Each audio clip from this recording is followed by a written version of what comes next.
At first, they felt familiar. That was the dangerous part. Not dangerous in an obvious way.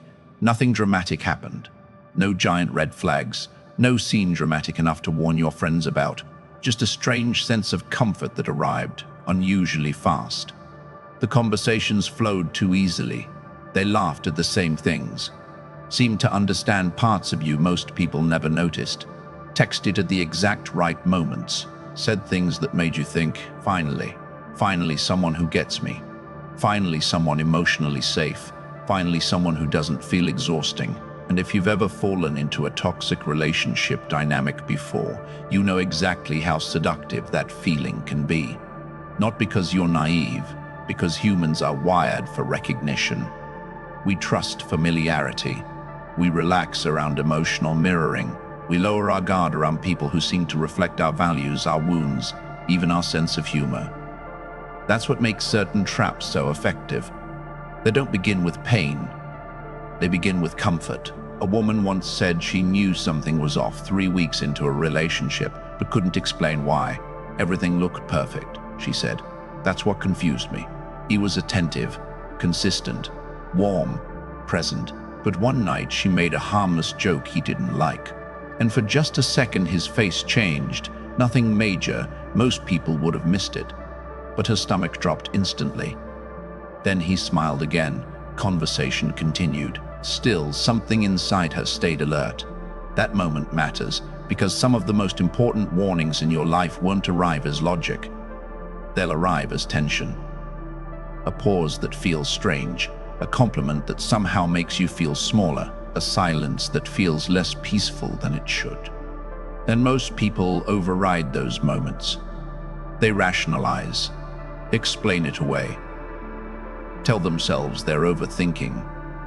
Today we're going deeper into why that happens, how emotionally deceptive people create trust faster than healthy people usually do, why your body often notices danger before your mind can explain it, how one simple boundary reveals more truth than weeks of conversation, and how to sharpen discernment without becoming paranoid, cold, or emotionally closed off.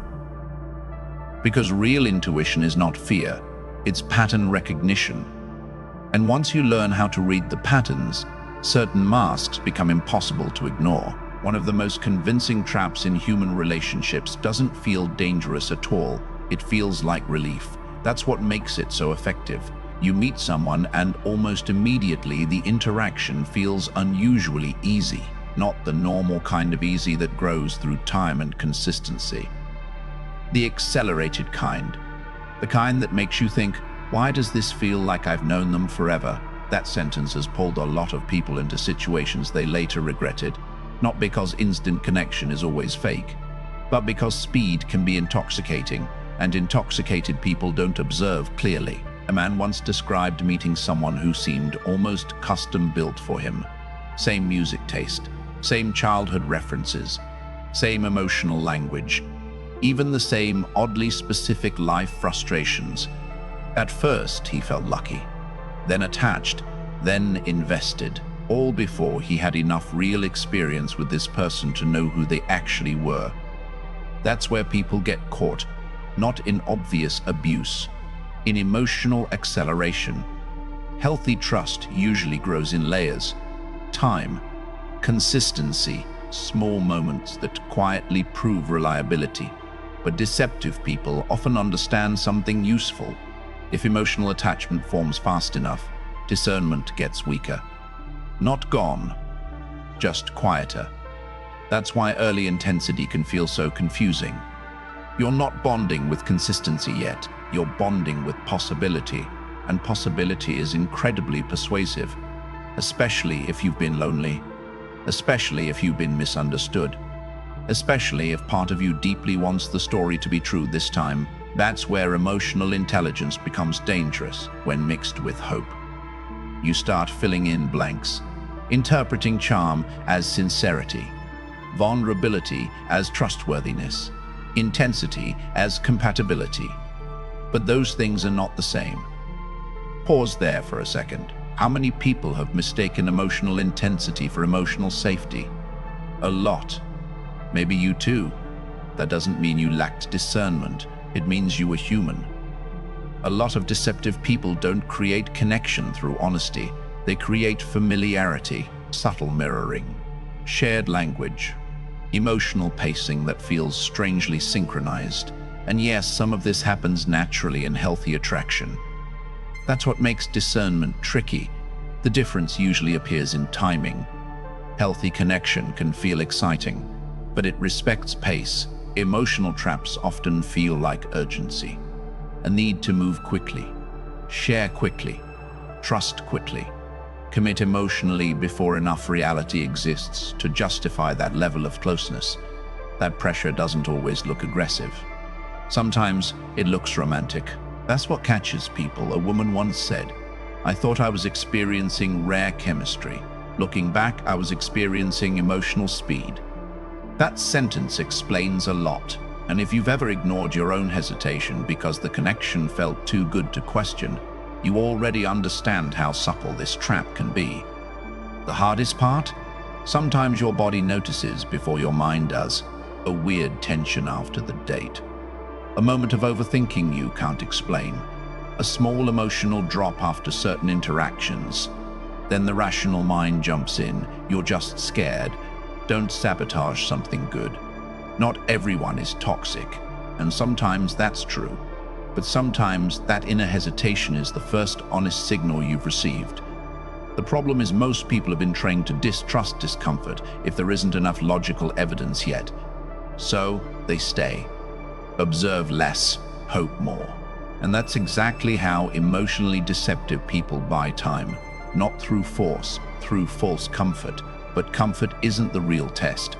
Character is. And character starts revealing itself in small ways most people almost miss. The beginning is rarely where the truth shows itself. That's why people get confused later. They replay the early days in their head and think, but they were so kind, so attentive, so emotionally available. Maybe, or maybe they were performing consistency long enough to build trust. The truth usually leaks through much smaller moments, not the dramatic ones. The tiny shifts, a strange tone change when you disagree, a joke that lands wrong but gets disguised as humor, a compliment that somehow leaves you feeling slightly diminished. Small enough to dismiss, big enough to register. That's the pattern. A woman once described being on a dinner date with someone everyone around her adored. Charming, funny, socially polished. At one point she told a story and slightly misremembered a detail. He smiled and corrected her. "No big deal," then added, "You're cute when you're confidently wrong." Everyone laughed. She laughed too. But later, driving home alone, she kept replaying that moment. Not because it was devastating, because something about it felt off. That's how subtle emotional distortion often begins. Not with obvious cruelty, with plausible deniability. That phrase matters. Plausible deniability is emotional camouflage. It gives the other person an easy escape route. "I was joking. You took that the wrong way. You're reading too much into it." And suddenly the focus shifts, not onto what they did, onto whether your reaction is valid. That's where confusion starts growing. And confusion is useful to deceptive people. Confused people hesitate. Confused people overanalyze. Confused people spend energy investigating themselves instead of observing patterns. That's why subtle shifts matter, not isolated moments. Patterns. Here are 3 early signs people ignore constantly. First, warmth becomes conditional. Everything feels easy when you agree, admire, accommodate, or stay emotionally pleasant. Then the second you assert independence, the emotional temperature changes, not openly, just enough to make you notice. Second, you leave interactions feeling strangely drained, not from conflict, from emotional tension you can't fully explain. That matters. Healthy connection usually settles the body over time. Confusing connection often activates self-monitoring. You start watching your tone, choosing words carefully, anticipating reactions. That isn't closeness, that's adaptation. Third, you begin explaining your discomfort to yourself more than addressing the actual behavior. That's a huge one. Read that again mentally. when your emotional energy becomes more focused on justifying someone else's behavior than honoring your own discomfort, something important is happening. A man once said, "The relationship didn't feel obviously toxic, it felt mentally exhausting." That sentence is painfully accurate. Not every damaging dynamic looks dramatic. Some just quietly consume your mental bandwidth. And honestly, that's what makes them dangerous. They don't wound you loudly enough to leave immediately. They destabilize you slowly enough that you normalize the feeling. Then one day you realize you've been emotionally negotiating your reality for months, maybe longer. That's the shift most people miss. The problem isn't the one weird comment. It's the pattern of tiny distortions that slowly train you to distrust your own perception. And once that happens, you stop relying on what you feel. You start waiting for undeniable proof, but your body usually notices long before proof ever arrived. Before your mind forms a coherent explanation, your body often already knows. That sounds abstract until you've lived it. Then it becomes painfully obvious. You're mid-conversation with someone who, on paper, seems perfectly fine. They're smiling, saying the right things. Nothing openly hostile is happening. And yet, your stomach tightens. Your shoulders stiffen. Your breathing changes. You suddenly feel strangely alert for reasons you can't explain. That moment confuses intelligent people the most, because intelligent people like evidence, logic, proof, clear reasoning. So when the body reacts before the mind understands, the first instinct is often self-correction. Don't be weird. You're overthinking. Calm down. And just like that, the internal warning gets dismissed. A woman once described meeting someone everyone in her circle loved immediately, charming, confident, thoughtful in conversation. Nothing obvious felt wrong. But every time he sat close to her, her chest felt tight. She hated that reaction, thought it was anxiety, thought she was projecting old relationship wounds, thought she needed to get over it. So she ignored it. Months later, after repeated manipulation became impossible to deny, she looked back and said something that stays with people. "My body knew before my ego was ready to admit it." That line is brutal and true. Not every uneasy feeling is intuition. Let's be honest about that. Sometimes anxiety is unresolved history. Sometimes trauma makes safe situations feel unsafe. Discernment gets dangerous when people romanticize every feeling as prophecy. That's not what this is. This is pattern awareness. Your body constantly collects information below conscious awareness. Tone shifts, micro-expressions, timing, inconsistencies between words and behavior, social tension your logical mind hasn't translated yet. You notice more than you realize. That's why the body sometimes reacts first. Has your stomach ever dropped around a nice person? Not because they did something obvious, just something. A pause too long, a smile that felt disconnected, a compliment that sounded slightly sharp underneath. Most people override those moments immediately. That's what they've been trained to do, especially empathetic people.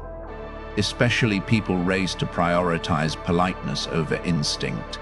Especially people taught that being nice means making themselves emotionally available even when something feels wrong. That conditioning gets expensive.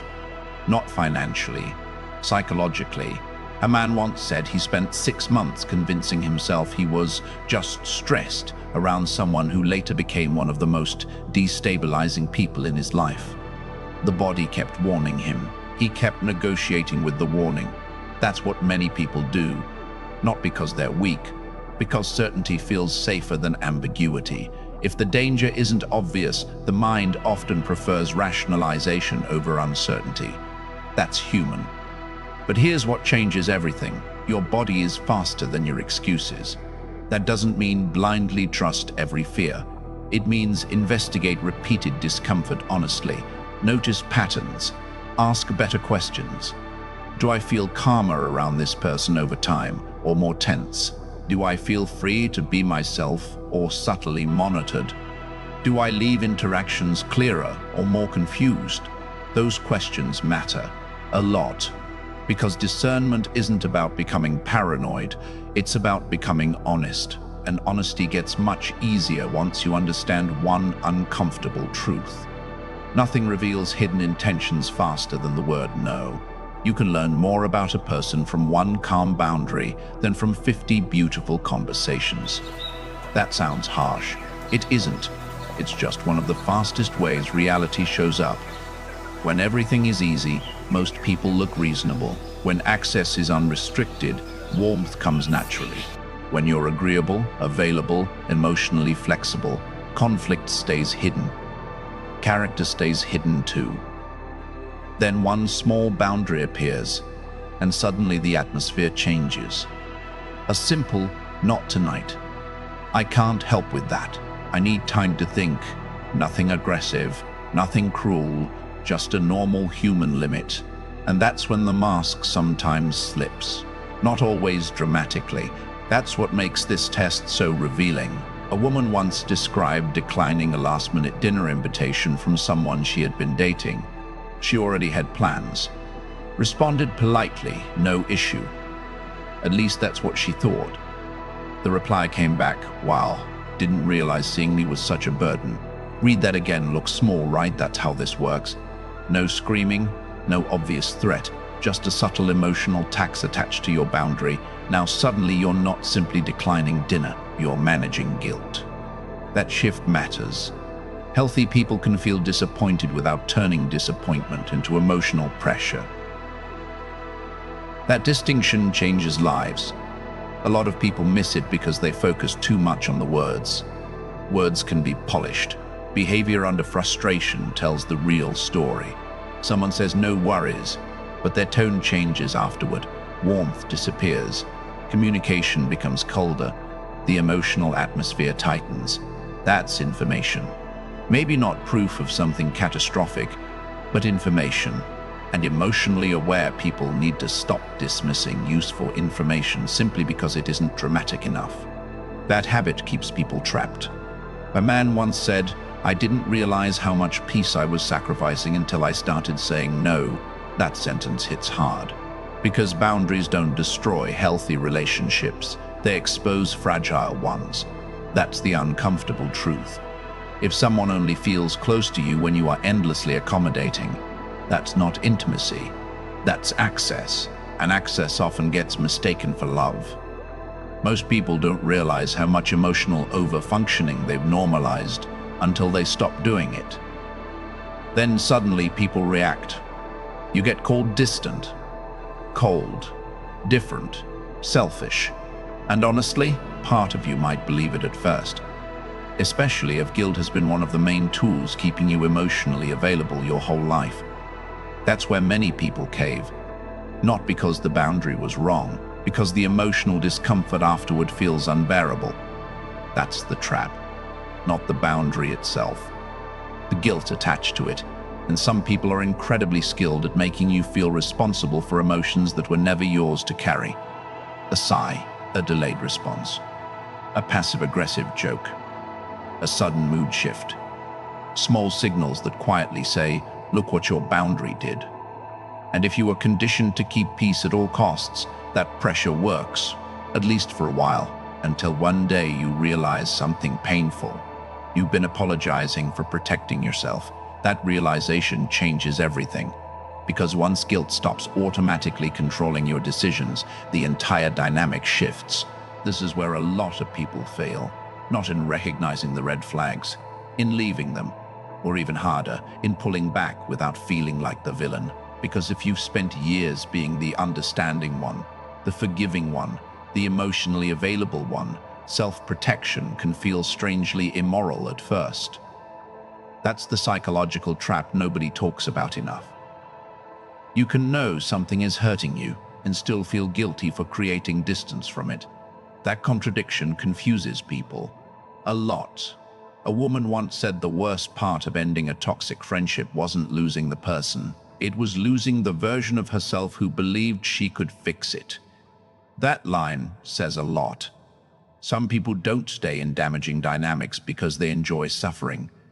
They stay because leaving feels like failure. Because guilt whispers, maybe if you explained it one more time. Maybe they're hurting too. Maybe walking away makes you cold. And honestly, sometimes the other person reinforces that narrative perfectly. You've changed. You're not the same anymore. I thought you cared.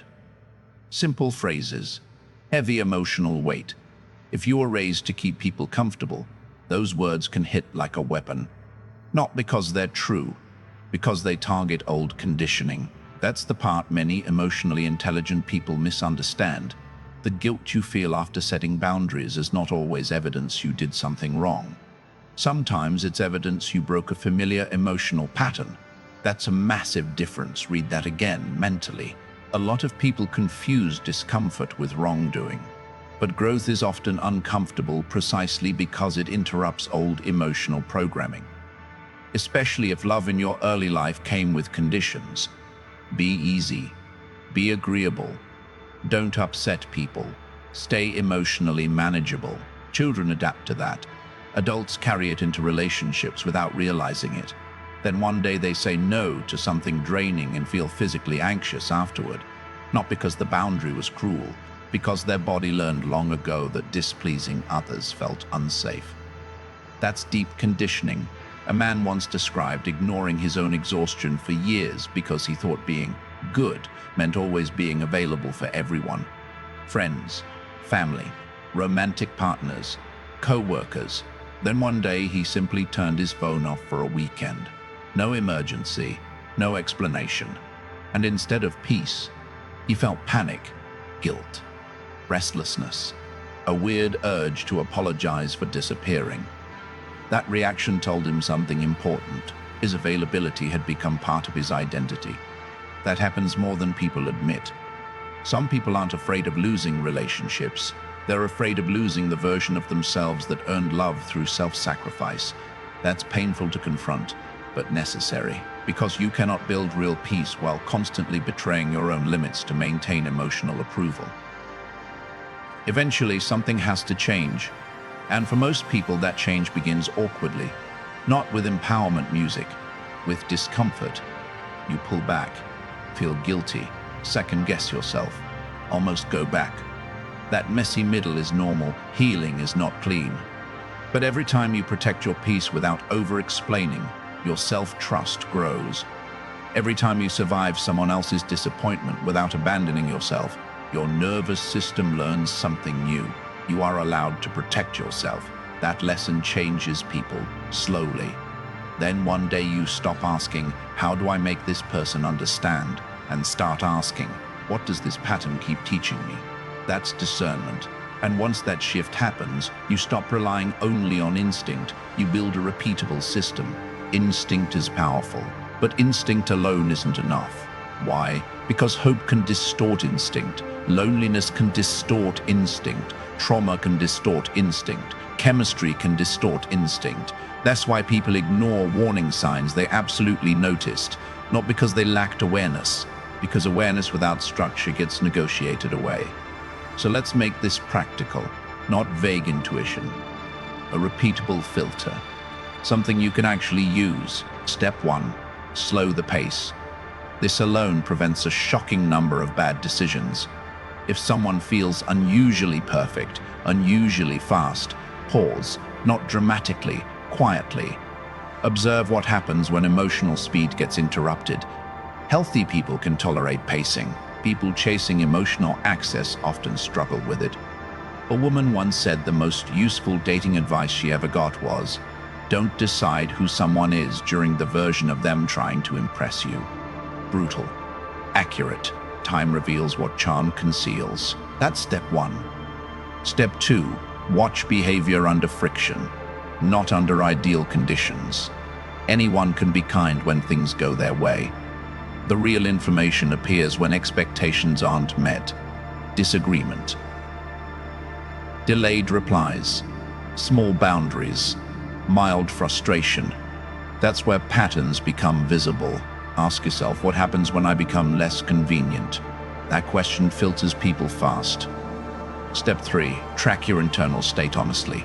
Not fantasies, not potential. Your actual experience. Do you feel calmer over time, or more mentally busy, more grounded, or more self-conscious, more emotionally clear, or more self-conscious, more emotionally clear, or increasingly confused? People ignore this constantly. A relationship can look good externally while quietly destabilizing you internally. That matters a lot. Step 4, test small boundaries early. Not aggressive tests, not games. Normal human boundaries. Take longer to reply. Decline something minor. Disagree respectfully. Ask for space, then watch. Not what they say immediately. What changes afterward. Tone, energy, behavior. That's where truth hides. Step 5, stop explaining away repeated discomfort. This one changes lives.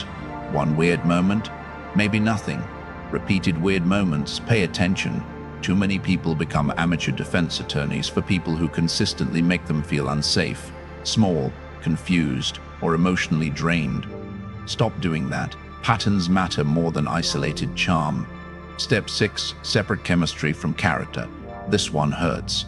Some of the people who feel most magnetic are the least emotionally safe. Intensity can mimic intimacy. Urgency can mimic passion. Emotional familiarity can mimic compatibility. That confusion traps people for years. A man once said, "I thought I was deeply connected. Turns out I was deeply activated." That sentence should be illegal. It explains way too much. And finally, step 7, trust evidence over fantasy. Not cynically, honestly. Who are they consistently? Not who they could become, not who they were in the beginning, not who they become in your imagination after a great conversation. Who are they repeatedly? That's discernment. Not paranoia, not hypervigilance. Pattern recognition with self-respect. And once you build that filter, something shifts. You stop feeling like manipulation is everywhere, because now you know how to see it clearly. One of the most painful realizations in adult life is understanding how many times you ignored yourself trying to preserve connection. You felt the hesitation, the weird tension, the subtle confusion, and instead of investigating it, you explained it away, sometimes out of hope, sometimes out of loneliness, sometimes because you genuinely wanted to believe this person was different. That doesn't make you foolish, it makes you human. Most people don't get trapped because they're weak. They get trapped because they're hopeful, because they're empathetic, because they see potential, because they've learned to question themselves faster than they question other people. That habit gets expensive, emotionally, mentally, sometimes physically.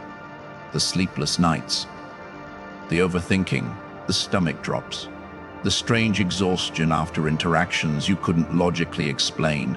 You weren't crazy, you were collecting data. You just didn't trust yourself yet. That's the real shift this entire conversation is pointing toward, not becoming suspicious of everyone, becoming honest with yourself. A lot of healing is simply learning to stop overriding what your body, intuition, and repeated lived experience have been trying to tell you for months, maybe years. And no, discernment doesn't mean you'll never make mistakes again. It means you'll leave sooner. You'll notice faster. You'll stop romanticizing red flags simply because loneliness made attention feel valuable. That changes your life. Quietly. One day you're sitting across from someone charming, and instead of getting hypnotized by potential, you notice patterns. That's growth. One day someone tries guilt instead of communication, and instead of collapsing into self-doubt, you recognize the tactic. That's growth. One day your body tightens around someone, and instead of shaming yourself for overreacting, you get curious. That's growth. You become harder to deceive. Not because you became colder, because you became clearer. And clarity is one of the most peaceful forms of self-protection a person can build. If parts of this felt uncomfortably familiar, good. That probably means your pattern recognition is waking up. And maybe for the first time, you're putting language around experiences you've struggled to explain for years. The weird tension around certain people, the guilt after boundaries, the exhaustion after conversations that looked harmless from the outside. A lot of people live in those loops far longer than they should. You don't have to. So if you're the kind of person learning to trust your discernment instead of overriding it for the comfort of others, stay here. This community is built for people choosing clarity over confusion. Comment below, "I trust patterns, not masks," not as a slogan, as a promise to yourself. And if you want something practical, the Red Flag Detection System checklist is in the description. A simple tool to help you audit relationships, spot emotional manipulation patterns faster, and sharpen discernment in real life. Protect your peace, protect your mind, and trust what repeated patterns keep trying to show you. God bless you.